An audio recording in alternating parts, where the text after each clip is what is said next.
Hello, Namaste friends and welcome to Healing Students Department. Today we will discuss how the menstrual cycle impact your study, productivity and motivation and what you can do to use this information to your advantage. When I'm on my period, it can be really hard to focus. I feel tired, cranky and sometimes even nauseous. And it's not just me, a lot of my friends have told me the same thing. So, I thought it would be helpful to share some tips on how to deal with the menstrual cycle and still get your studying done. As you may know, I have done a lot of research for this video. I'm not a physician or an expert in these issues, but I have done my best to provide accurate information. If you want to delve deeper, I will link all the resources I have used below. So without further delay, let's dive in. Throughout the stages of your menstrual cycle, your body undergoes significant hormonal shifts that impact your ability to memorize, your motivation, your productivity, and even some cognitive abilities. While these fluctuations can be stressful and frustrating, understanding them can help you to maintain a steady level of focus and motivation throughout the month.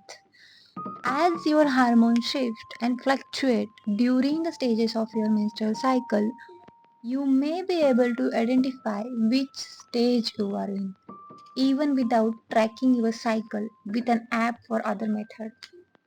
These changes often occur week to week, although for some people they may be less distinct.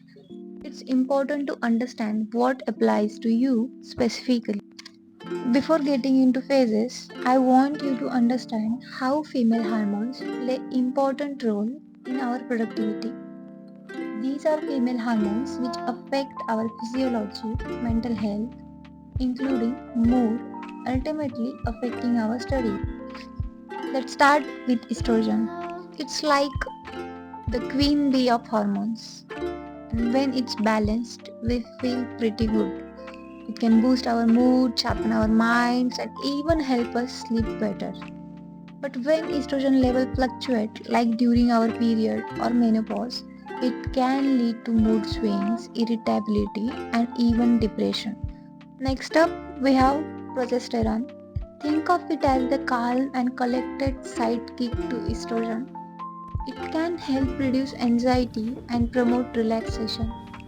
But when progesterone levels drop, it can lead to mood swings, irritability, and difficulty in sleeping. Number third, testosterone. Now you might be surprised to hear that women have testosterone too. It's not just for guys. Testosterone can boost our libido, energy levels, and motivation. But when levels are low, it can lead to low mood, decreased libido, and fatigue. There are other hormones such as LH, FSH, but we will talk about them in the phases. There are four phases in the menstrual cycle. First stage, menstruation or periods.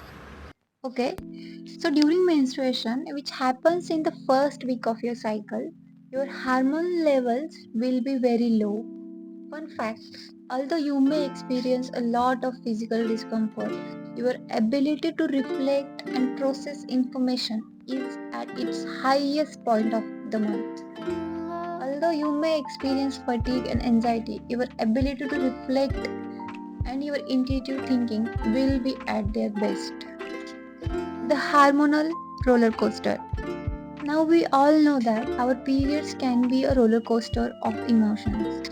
But did you know that these fluctuations in hormones can actually affect our cognitive abilities? Why is that? Well, when hormone levels are low, our brains can focus more on internal thoughts and feelings. This can lead to increased creativity, introspection, and problem solving skills. It's like your brain is taking a moment to reflect, recharge, and come up with some brilliant ideas. When it comes to me, when I'm on periods, I tell myself doing something is better than doing nothing. So here is what you can do. Number 1. Study smarter, not harder. If you are feeling beat down or tired during your period, don't force yourself to study for hours on end. Instead, try focusing on tasks that require deep thought and creativity, like writing essays or problem solving or solving complex problems. Or even you can plan your revisions in those days. Number 2, take advantage of your intuitive powers. Your heightened intuitions can help you understand complex concepts and make better decisions. Trust your gut and don't be afraid to think outside the box. Number 3, practice self care. Remember, your body is going through a lot. Make sure to prioritize self care by getting enough sleep, eating healthy foods, and practicing relaxation techniques like yoga, meditation, or listening to your favorite music. So, the next time you are feeling a bit off during your period, don't underestimate the power of your brain. Embrace the opportunity to tap into your creativity and intuition. And remember, self care is key to navigate this hormonal roller coaster. Okay, so the next phase is follicular phase. Follicular phase is the time between the first day of your menstruation and the time where you ovulate. As this stage progresses, your estrogen levels will start rising and will peak right before ovulation. Because this whole stage of your cycle means a big rise in estrogen levels, this also means that your creative energy, creative thinking, and ability to brainstorm will be at their best. So, next, follicular phase, which occurs between your period and ovulation, is a time of rising estrogen levels. This hormonal shift can have a significant impact on your brain, particularly in areas related to creativity and problem solving. Why estrogen boosts creativity? Number 1, enhance mood. Estrogen has a mood boosting effect, reducing anxiety and promoting positive emotions. When you feel good, your mind is more open to new ideas and creative solutions. Number 2, increase energy. As estrogen levels rise, you may experience increased energy and motivation. This can help you tackle creative projects with enthusiasm and focus. Number 3, sharpen focus. Estrogen can improve concentration and attention span, allowing you to dive deep into creative tasks without distractions. So, how to leverage your creative peak? Number 1, schedule creative tasks. Plan your most creative and demanding tasks during the follicular phase. This is the time to brainstorm new ideas, write, paint, or engage in any activity that requires innovative thinking. Number 2, take advantage of low anxiety. Use this period to tackle challenging projects without feeling overwhelmed. Number 3, socialize and network. Your increased energy and positive mood can make this a great time to connect with others. Attend social events or pitch your ideas to potential collaborators. By understanding the impact of your menstrual cycle on your creativity, you can optimize your productivity and achieve your goals. Remember, every woman's cycle is unique, so pay attention to your body and experiment to find what works best for you. So, the next is ovulatory phase, your confidence peak. The ovulatory phase, which occurs around the middle of your cycle, is marked by a surge in luteinizing hormone, aka LH hormone. This hormonal shift can have a significant impact on your mood, energy levels, and social behavior. Why LH boosts confidence? Number 1, enhance self esteem. Studies have shown that women tend to feel more confident and attractive during ovulation. This increased self esteem can boost your overall mood and motivation. Number 2, improved social skills. LH can enhance your social skills making it easier to initiate conversation, express your opinions, and build relationships. Number 3, sharpen verbal abilities. This phase can improve your verbal fluency and communication skills. You may find it easier to articulate your thoughts and ideas clearly and persuasively. So, how to leverage your confident speak? Number 1, network and socialize. Use this time to connect with others, attend social events, or pitch your ideas to potential collaborators. Number 2, public speaking and presentations. If you have any public speaking engagements or presentations scheduled, try to time them around your ovulation. Number 3, job interviews and negotiations. Your increased confidence and communication skills can give you a competitive edge in job interviews and negotiations. So, after ovulation, you enter the final phase of your cycle. So, right after your ovulation, your estrogen levels will really drop and they will progressively start rising for 2 weeks.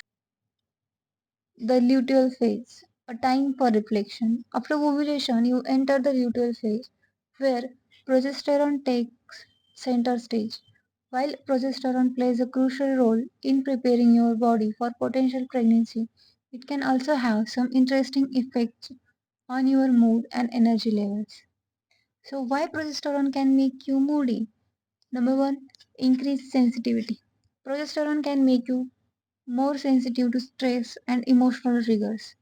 This can lead to heightened anxiety, irritability, and mood swings. Number 2, physical discomfort. You may experience physical symptoms like bloating, breast tenderness, and fatigue, which can further contribute to moodiness. So, how to navigate the luteal phase? Number 1, prioritize self care. Make time for relaxation techniques like yoga, meditation, or taking a warm bath. Number 2, listen to your body. If you are feeling tired or overwhelmed, don't push yourself too hard. Take breaks and allow yourself to rest.